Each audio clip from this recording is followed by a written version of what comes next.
A very warm evening. Thank you so much for choosing Mwangaza Prime News. My name is Kelvin Kariba and my sign language interpreter is Wanjiro Kahuria. Welcome to the bulletin. Garissa County Commissioner Boaz Cherutich has warned the public that the government will conduct a crackdown operation to root out drug abuse and sale of illicit liquor in the county. Cherutich said that a multi-agency enforcement committee will be formed in conjunction with the county government and other relevant authorities to gather information and arrest all the culprits. Speaking during the launch of the Garissa County Rapid Response Initiative to eliminate counterfeit drinks, Cherutich said that the government will take stern action against drug barons and traffickers. Kuna bangi ambayo tunashuku inatoka nchi jirani kupitia county jirani, na ile onyo ambayo tunatoa kwa wale wachache ambao wanasabirisha hiyo bangi ambayo imekuja kuharibu vijana wetu kwamba siku zao zimekaribia. We are going to reach out and arrest them. We have some information which will lead to the arrest. Hatutaruhusu kamwe, na viongozi waliongea hapa, wale viongozi wa makanisa pamoja na wale viongozi wa vijana na kina mama wameongea na wamekataa kabisa kwamba hawataruhusu watu wachache ambao wanaleta madawa ya kulevya kuja kuharibu watoto wao hapa Garissa. Na kwa hivyo heko kwao, na kwa hivyo kwa wakazi wa Garissa, tafadhali tusaidiane, toaini habari kwa polisi, na tuko tayari kupambana na hawa. Tuko na Mulika Forum ambayo imebuniwa na serikali, na kwa hivyo unaweza tuma SMS kupitia kwa jombo ile yako ya simu ya 988. Ukituma 998 utapata mahali utajaza hiyo information. Alafu utajaza information, utueleze majina ya wale ambao wanahusika, mahali wanauza hiyo madawa, mahali wanauza hiyo pombe. Na hiyo habari itakuja mara moja, itatufikia na tutachukua hatua. Hakuna mtu atajua ni wewe. In this region there are 2 drugs, ama 3. That is Miraa Muguka, Bangi, and there is codeine and cospam that is being used. Na hizo dawa zote sasa tutafocus kwake, and we arrest those that are selling them because they are illegal drugs. Especially those are prescription drugs. They are drugs to treat people with mental health, and now they are being used for the long purpose. So wote tutawashughulikia, hata watu ya Miraa, and those who are selling single cigarettes. Then you find here in Garissa, there are those people who are using shisha. Shisha is banned in our country, and they are not supposed to be sold anywhere.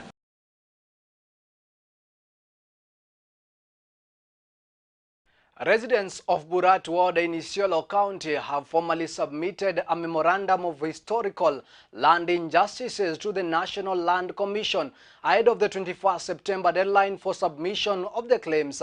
Led by Aleta Chegui, an elder from Lotiki village, the residents claim that the people of Burat Ward have suffered land-related injustices since colonial times, when the colonial administration hived off thousands of hectares of land and declared it as a livestock holding ground under the Livestock Marketing Division. Leo hii niko na furaha sana ya kwamba tumeweza kuleta dokumenti zetu kwa ofisi, na ombi letu ni National Land Commission na County Government sasa ni partner yao, waweze kufanya hiyo process hiyo haraka, kwa sababu tumekaa mwaka mingi tukinyanyaswa na bonyenye wakiingia kila kona. Lakini saa hizi tumeweza kuleta documents zetu hapa. Tunaomba hizo documents ziweze kufanywa haraka ili tuweze kupata usingizi. Sisi kama kamati ya Burat leo tumekuja ofisi ya Ardhi House, tumekuja kuleta petition ya historical injustice. Kwa miaka nyingi tumedhulumiwa sana na tukaona ni afueni. Tunashukuru sana kwa sababu National Land Commission walifungua kupeleka historical injustice tuweze kudalamika, na tumeweza leo kuandika na kuileta kwa sababu jamii ya Burat imenyanyasika kwa muda mrefu. Na nikiwa hapa kama mama, tumejifrontia kufanya kazi ya community land registration ama historical injustice land, kwa sababu jamii ya Burat imenyanyasika kwa muda mrefu sana. Kwa muda mrefu zaidi sana. Mimi kwa miaka yangu niko miaka 68 kwa saa hii. Kwa muda kutoka ukoloni sisi tulikuwa area Isiolo, na mpaka wakati kama hii, wakati serikali ametufungulia maisha kwamba itapatikana kila moja wapate pale pa kukaa. Tumejikuta ardhi yetu imenyakuliwa. Imenyakuliwa na jeshi na imenyakuliwa na inaitwa LMD. Na pia sisi tuko hapa tunalilia kwa sababu hatukupata karatasi, kwa sababu tuko ndani ya Isiolo. Inasemekana hii makaratasi tunabeba hii sasa, ndio tunataka sasa ionyesha kwamba sisi tuko kwetu na tunatafuta vile tutapata makaratasi ya kuwa ardhi ni yetu. Tunashukuru national government kwa kushikilia sisi mkono, county government ya Isiolo pia kutunga mkono kwa kutuelekeza sisi njia ambayo tunataka kuwakilisha ni ardhi yetu. Sana sana mambo ya historical land justice ambayo imetendeka tangu miaka mingi, tangu wakati wa koloni. Na pia tunashukuru wafadhili zetu Action Aid, BDP na wandugu zetu wa Samburu Women Trust wameshikilia mkono sana.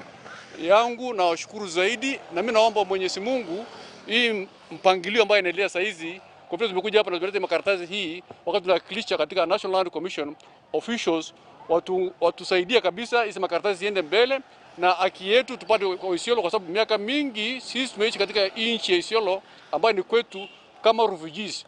Hatuna mbele, hatuna nyuma, lakini sasa tumeona mwangaza kwa vile hii mpangilio inafuatiliwa kutoka National Land Commission. Huku tumekutana kupokea claim ya resident ya Borat Isiolo. Ya historical land injustice. Anaambia jamii kwamba claim yenu imefika na itafika commission. Workers of Embu Water and Sewerage Company have threatened to go on strike following a move by the board of directors of suspending the management team, including the managing director, yesterday. The workers have now called on Embu town residents and its environs to brace for tough times ahead, as they are going to shut down all services in the days to come if the board does not reverse its decision. We as the employees of Embu Water, we feel we are totally dissatisfied by their behavior, what they are doing. It's totally unacceptable. When the bond chair comes to our institution, all of a sudden, he expels all our top management verbally. These guys, they have their own contract. How comes you come and then tell someone, can you move out of the office? That one is totally unprocedurally. So what we need, we demand all what they have done to be reversed immediately. Comrades power! Comrades power! We have fears as a WASCO staff that we are being interchanged. For now, the services have gone down. Like for the whole of this week, we've not been doing anything because we have anxieties. The board of directors has taken the company, they are micromanaging the company, of which they have their mandates and the management have their mandates. So we cannot just as staff keep quiet and we are one of the stakeholders. Kama mkubwa wangu hayuko nitapata orders wapi? Kuna vitu zingine huwezi kufanya kama uko kiwango ya chini kufanya on behalf of the company, kama kwa huwezi fanyia kampuni mpaka hizo orders toke juu. Hawa CMT vile unajua wao ndio wana implement the policies. Bondi yao ni kuformulate the policies. Sasa kama wanaingilia itakuwa shinda sana kama operations za kampuni zitakuama. Kuna utaratibu ule unafaa kufuatiliwa kama ni kuwaondoa, lakini haiwezekani kuwa naondolewa wote mara moja. Hii haiwezekani. Juu hata wako nje siku moja wote. Solidarity forever. Solidarity forever. Hallelujah. Solidarity forever. For the union makes us strong. Residents of Sugoroi area in Laikipia County want to be allowed access into the disputed ADC Mutara land in Rumuruti town. The residents, most of them pastoralists, called on the National Parliament to investigate the circumstances under which the section of 64,000-acre Mutara farm, which is owned by Agricultural Development Corporation ADC, a government parastatal, was leased to powerful individuals in the country in the year 2015. Tumekaa mwaka 26 hapa ADC. Mbeleni ADC inasaidia sisi wakati sisi bado watoto mpaka ifike umri 22. Saa hii hakuna kitu kama hiyo. Mbeleni nasaidia sisi kupatia maji, pia inabebea watoto mpaka boma, nasaidia ng'ombe kulisha ndani, inalipisha pesa kidogo, shilingi 70 kwa ng'ombe. Lakini saa hiyo kitu yote ameisha wakati hiyo mabwanyenye aliingia shamba ya ADC. Saa hiyo ng'ombe ikishikwa hapo inalipisha ng'ombe shilingi 500 kwa kila ng'ombe. Ikiingisha ndani inalipisha shilingi 200. Sasa inauliza serikali ya Kenya, mimi nakomba shamba ya ADC kulipisha ng'ombe shilingi 200 na bado iko watoto kwa shule. Sasa inaomba tu serikali niangalie sisi, kwa sababu hata sisi pia ni wa Kenya na sisi ni mkaaji wa Sukuroi. ADC sisi tunaelewa ni shamba ya serikali. Na kuna mabwanyenye wameitwa all the way, kuna wenye wametoka Somali wakuja kukondesha. Na sisi majirani tuko hapa, tumekuwa na hawa since for the last 38 years. Kuna wadosi wanakuja kuchukua shamba na shamba ni ya serikali. Na shamba ya ADC sisi tunaelewa kama inakondeshwa, inaenda bunge, inadiskasiwa, inakuwa approved ya kwamba tumekubali ikombolewe. Kuna mabwanyenye wanapita milango ya nyuma wanakuja kuchukua shamba kuondesha. Sasa kuweka mtaro mahali alikuwa akiburuti watoto wetu na kunyea naye maji, akakosa maji hapo. Sasa akafunja hiyo, akaanguka chini na lala saa hii. Watoto wanahangaika bila kukunya maji. Mahali ile sisi uko naye inaanguka kwa hiyo mtaro.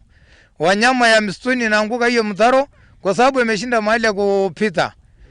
Akaweka askari mingi huko, akajaa huko.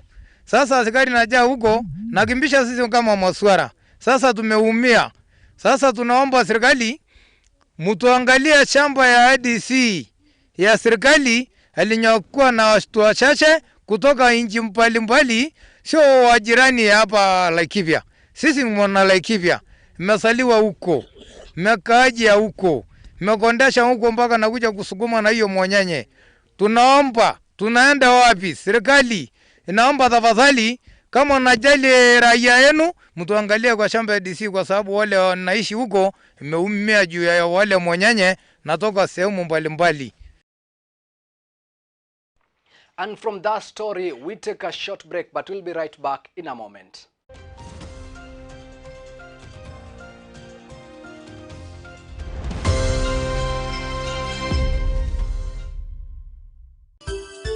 Unatazama Mwangaza TV, tumaini lako.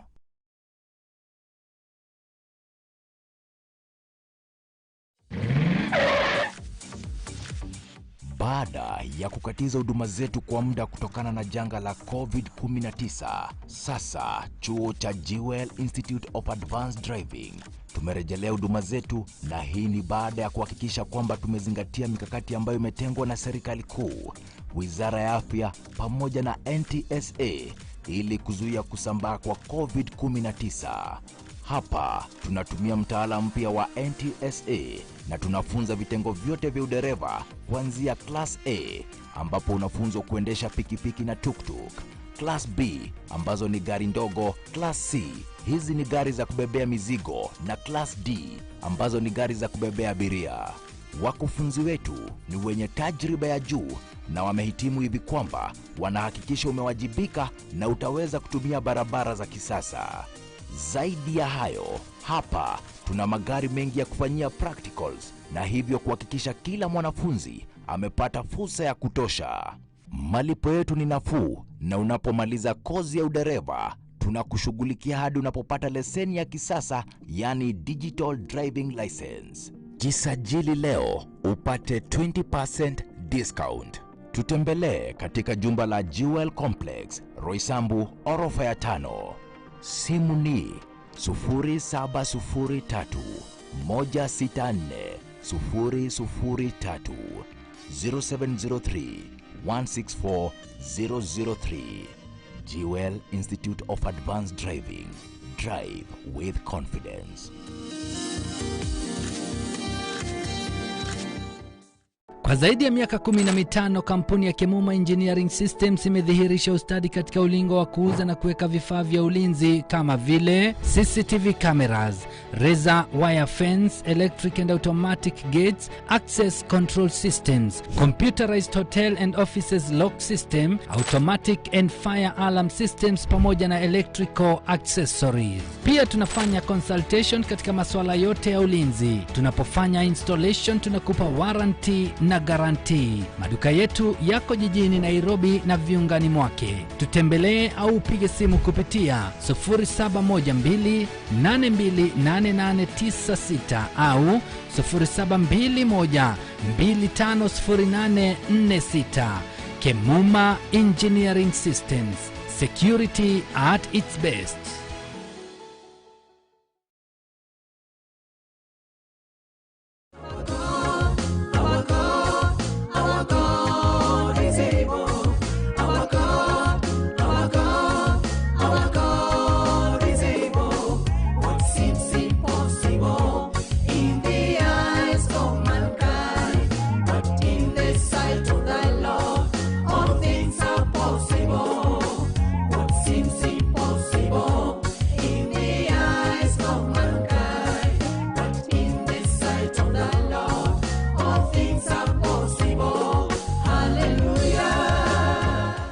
Ujambo mtazamaji wangu, kwa majina ni Margaret Jine. Ukitaka huu wimbo kama sikiza tuni yako, Our God is Able, dial star 811 star 532661 hash. Kumbuka, Our God is Able. Barikiwa sana.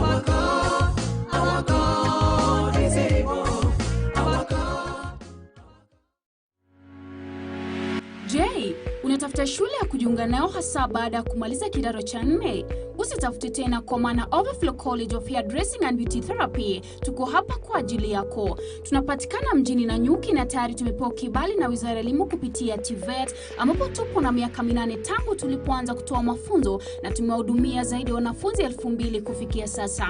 Mitihani yetu yote ni internal na NITA, bila kusahau tuna walimu wenye tajriba ya kutosha. Tunatoa mafunzo ya kozi za diploma na certificate katika braiding and weaving, hairdressing, beauty therapy, fashion and design, barbering, full cosmetology na pia hot massage kwa miezi 6 hadi 9, na tuna hafla za kufuzu kila mwaka. Na ili kuwatosheleza wote, tumeanza kozi mpya ya interior decor, ambapo pia tunatoa scholarship kwa baadhi ya wanafunzi wasio na uwezo. Ndani ya Overflow College of Hairdressing and Beauty Therapy tunakubali malipo ya polepole, na baada ya mwanafunzi kumaliza huwa tunamtafutia kazi papo hapo. Fanya hima ujiandikishe sasa, ambapo tunawachukua wanafunzi wapya kwa bei nafuu. Usao pia maktaba yetu yamejaa vitabu. Overflow College of Hairdressing and Beauty Therapy tunatoa mafunzo ya computer classes pia. Iwapo una swali ni kwa nini ujiunge nasi, kumbuka wengi waliofuzu hapa tayari wamejiajiri na wanakula unono. Itakuwaje sio wewe? Hatimaye na kwa wale wana harusi tunatoa huduma za bridal makeup pamoja na hair styling. Kwa mengi zaidi, tutembelee Kanu Building, Kongomaito upstairs opposite Life House karibu na Nanyuki main stage, au tupigie simu kwa nambari 0722925546 au 0722925546 au 0721633962 au tuandikie barua pepe kupitia overflowtech.oti@gmail.com. Overflow College of Hairdressing and Beauty Therapy. Learn with professionals and be a professional. Unatazama Mwangaza TV, tumaini lako.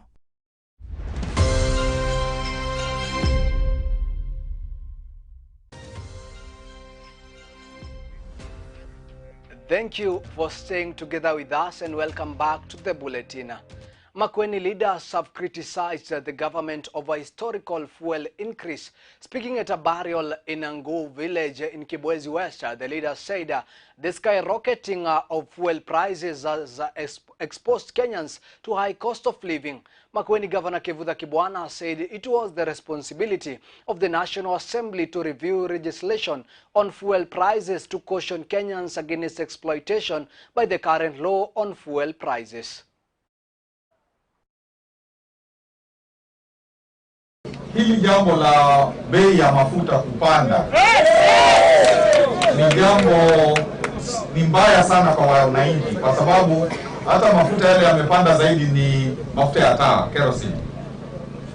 Na watu wale wengi wale wanatumia kerosene wana shida, na hata ukipandisha bei ya mafuta inamaanisha kwamba kila kitu kinapanda na maisha yanakuwa ni mengi na mashida. Na kama tunaweza kureduce corruption in this country, itakuwa hakuna shida. Sababu za kupandisha vitu vile vinahusu watu wale ni wa chini, production and all that kind of stuff.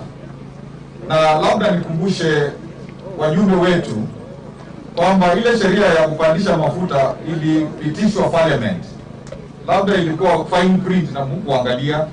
Kwa hivyo ni jukumu lenu tena murudi parliament, ndio mkirudi parliament mubadilishe, sio kusema kwa executive ibadilishe, kwa sababu ilikuwa katika sheria na mlipitisha.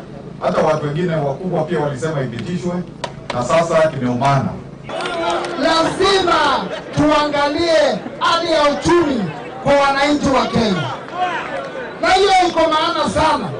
Na wakati nao tunapigana hapa juu ya siasa, tungekuwa tunaangalia wananchi wa Kenya wako wapi.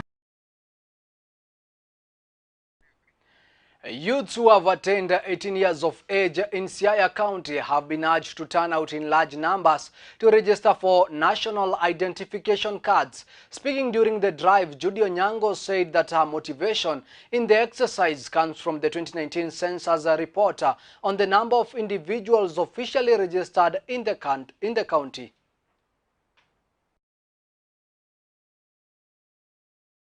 We'd like to inform all the members of the public that currently we have an exercise that is ongoing in Siaya County.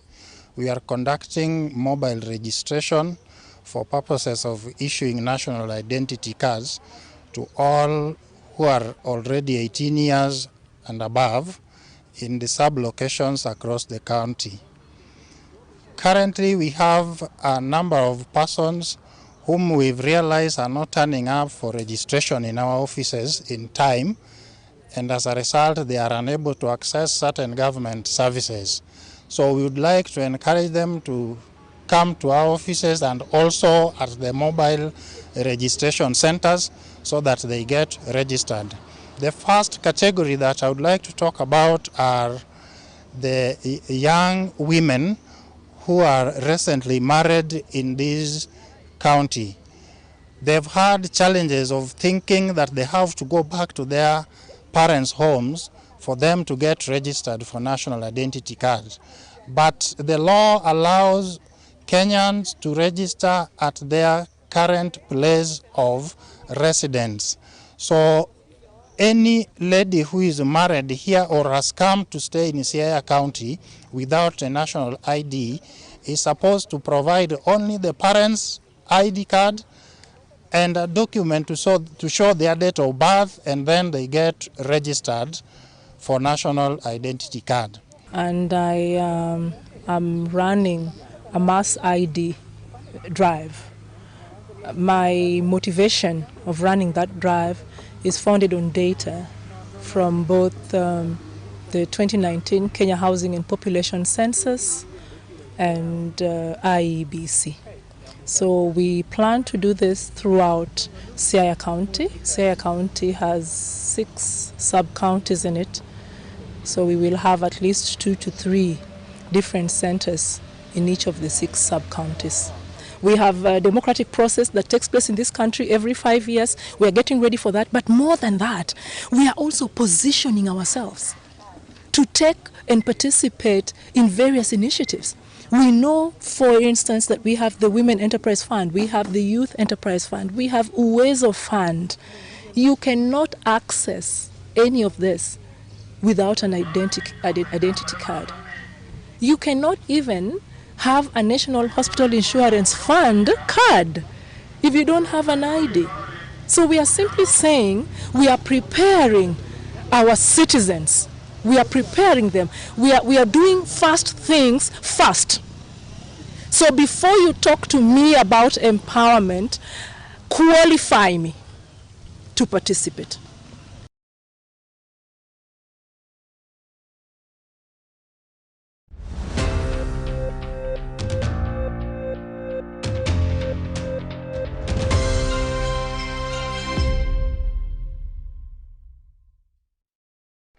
And turning on to business, the International Fund for Agricultural Development, IFAD, has launched a program to support local agribusiness enterprises owned or led by the youth in the country. The venture, dubbed Job Open to the Youth, targets to strengthen the ability of community-based self-help groups, youth groups, and agricultural-oriented small and medium enterprises. Very simple example was the project is basically looking at how we can boost employment opportunities for the youth, rural youth, through the use of integrated, agribusiness hubs. So we're going to use hubs to get to the youth. And again, the focus here is in both wage and self-employment. In which case we have targets for Kenya and targets for Cameroon. And again, we are implementing this project in 3 counties, in Nakuru, Kilifi, the coast, and Kakamega. So at the end of it all, we expect to create or rather develop enterprises that can also, generate employment opportunities for the youth, as well as also create, some wage employment for the youth. We are looking at a ratio of 70% wage and 30%, self-employment. At the same time, ensuring that there's gender balance, 50% female youth and 50% the male youth. We are also collaborating with the Joy project. You are aware that we are the ones who will be the principal hub. With the principal hub, what that means, it will be up to us now to build the capacity of the other satellite hubs.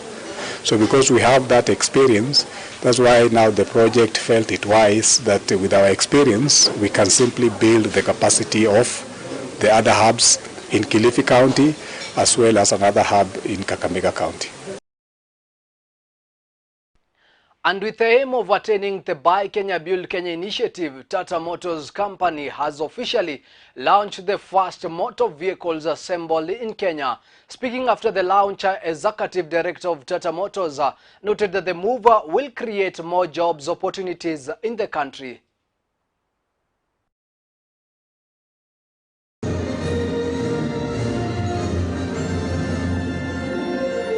As we speak, our more than 60% vehicles are locally assembled. But you must understand one thing, that when you bring a new product, it cannot be locally assembled from day one. You have to test that product, you have to make it very, very successful in the country. When the numbers will grow, then the local assembly will come into play. We are planning to do a local assembly of this vehicle in the next coming 1 year, which will give us more volumes. This segment, Intra, which we have launched, as Sud mentioned, is the last mile delivery vehicle.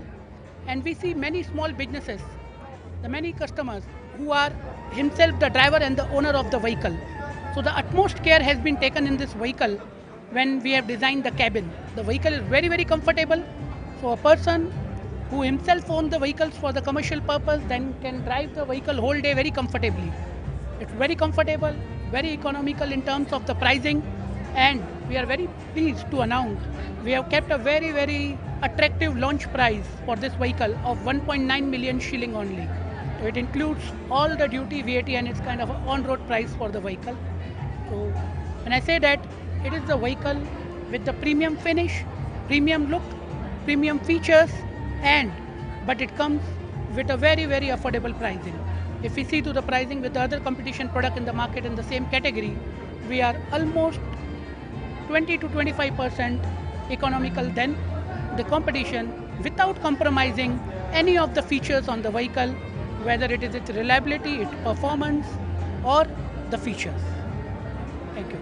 Thank you so much. One more question. Has this car been tried in any other country, and is it local? Because when a vehicle like this is made in Kenya, in a vehicle we are seeing the metal industry, in a vehicle we are seeing the textile industry, we are seeing the leather industry, we are seeing the plastics and the glass industry. So all these contribute a lot to the Kenya manufacturing agenda. Therefore, we are exploring opportunities with investors to see the kind of market we are creating, and we talk about the Buy Kenya, Build Kenya, so that once they're assembled here, we see all of those opportunities, including the parts, which can be made by SMEs. So it's a very great opportunity for us. We get excited when they are launching the market, they are doing the trials and seeing. Once that market becomes huge, it will be impossible to certify it by bringing fully built units. So there will be opportunity now to break it down into what we call CKDs, completely non parts, and some of the parts we have already gazetted that should be made in Kenya. So it is a landing platform to enable us to start assembly and then finally local manufacturing of fully built units in Kenya. So it's a great time.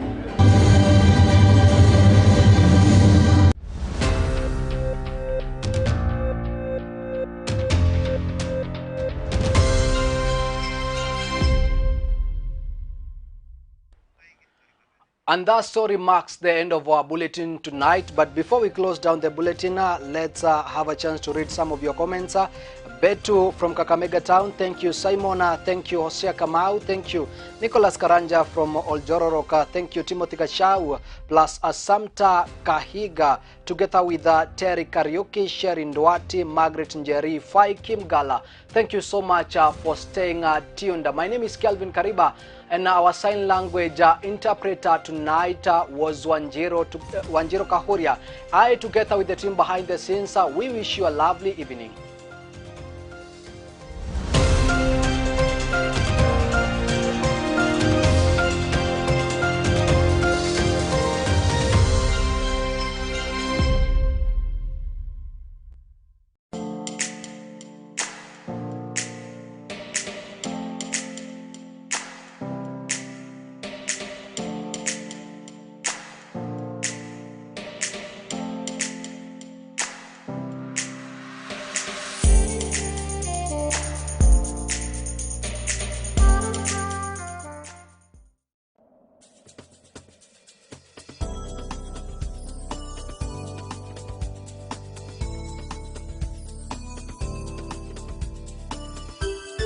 Unatazama Mwangaza TV, tumaini lako.